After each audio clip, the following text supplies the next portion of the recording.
Let's get a little talk on your second place winner, your scale helicopter from NATS 2024. Okay, name's Eaton Bryce. I'm the second place winner of NATS 2024 Sports Scale. We're here in Muncie, Indiana with Uncle Bill on.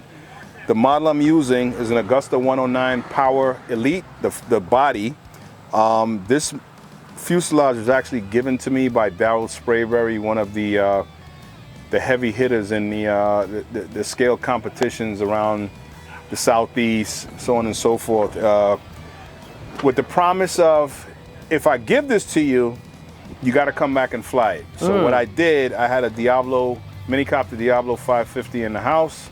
So I cut some mounts, installed it, did some tuning. I had to redo the LEDs, which were very, very dimly lit. So I put high intensity LEDs. I ran my own wire harnesses, so on and so forth.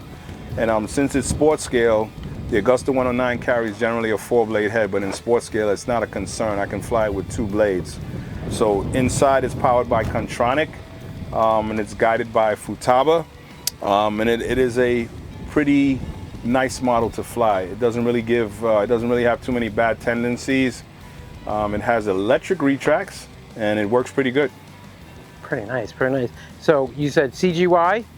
I have a CGY 750, not the 60R, which is currently being replaced by the 770. The CGY 750 was in here from the onset, and it is tuned, and I see no reason to remove it. It works quite well for scale. And that's 6S, right? This machine is a 6S, 5200 milliamp pack. Okay. And I can probably get about 13 to 14 minutes of flight time on this with the gearing setup that I have in it currently. Wow. What type of EC was that? It was Contronic. This is a Contronic 120 plus HV. Okay. So this is actually a high voltage ESC, but I run it at 6S, and it works very well. Oh, pretty sweet. So how hard is it to put something like this together?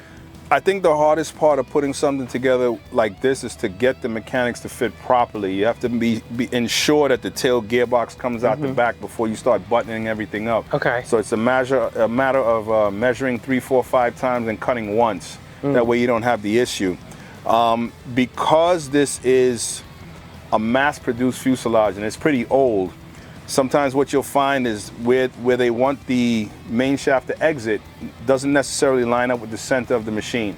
And since this machine has a little shorter mechanics, I had to move the mechanics back further, and I had to cut a hole for the anti-rotation link to get everything to exit properly. Okay. But I managed to get the geometry right the first time after, like I said, measuring 3, 4, 5 times and looking at it, taking a picture, moving the blocks around, the mounting blocks and L brackets, and when I got it correct, I just took traced out the mounts so that I knew that's where it needed to be, and then I got to drilling my holes and so on and so forth, and this is the result. Okay, pretty sweet. So you did this, you ran this in NATS. Yes. And so what kind of moves do you have to do for that? Like, what are you judged on? All right, so in sports scale, you have to require some documentation. So in sports scale, they need a 3-view drawing of the actual machine. Not necessarily this one with this registration, but the type of model it is. So the Agust A109 Power Elite.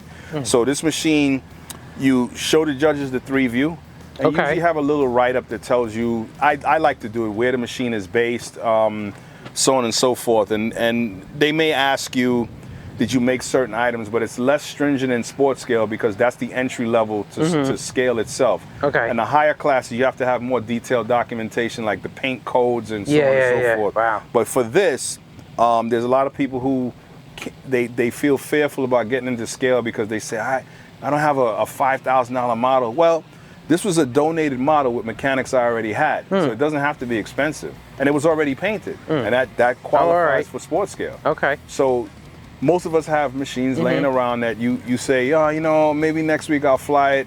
And then some of us have machines that have been sitting in dust for forever. So if you find a body and you think you can fit it in there, like I said, you measure a few times, you slide it in, and if it works, you already know the machine flies. It's just a matter of putting it in a body and doing what you have to do.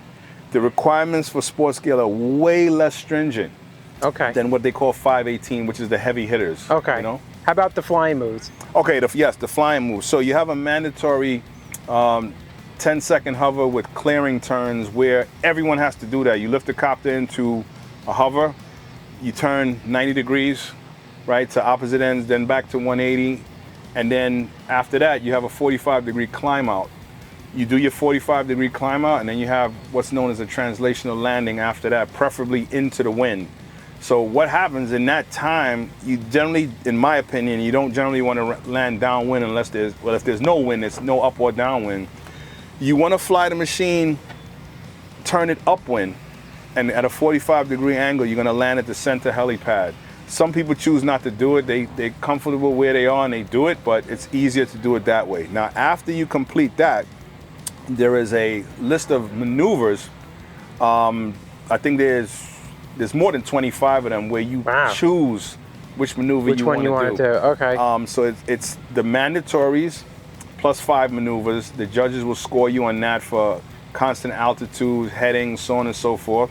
But they also look to see that the maneuver looks like what it's as stated. So if in my case, I like to do something called the obstruction takeoff. So the obstruction takeoff, the machine climbs and moves forward 3 feet. It backs up to 9 feet, and then it climbs to 21 feet, and then it moves out. So that simulates an area where you might have a building, a tower, or some type of vegetation like that. So they have to see that, and they'll judge you on that accordingly. Okay. Another thing I like to do is the S turn, where that's what you do. You're gonna fly an S. You're gonna start at one point and finish at another. But what they want to see that is a constant speed and a constant altitude. That maneuver is pretty cool. Sometimes when you get crosswind, you get bumped a little bit, but his wind is my wind, so everybody shares the same, the same stuff. You can also do a loop if you choose to do so. Some people will do an auto rotation with a scale model, which is if you're confident in your model, that's okay to do. I choose not to do it because I have a landing gear, and if the landing gear collapses, I'm out of the race. But anything that is not on that sheet, there's a blank sheet that you use. You submit it to the judges with a sketch, and you tell them this is what it's supposed to look like. And if you do it correctly, they'll judge you on it. One way or another, they're going to judge you, but they have to know what it is because it's not in the book. How would they know? Yeah. Now, do you know? Last question. Do you know what type of head speed you're running on this off the hand? Just now, I went up on the head speed a little bit because it was a little windy, so I needed more response. But generally, I run this machine at about 1450. Okay. And I generally run a fixed head speed. I don't run 2 speeds. Once it's at 1450, I know that at 1450, I can get 95% of the flying done the way I want it.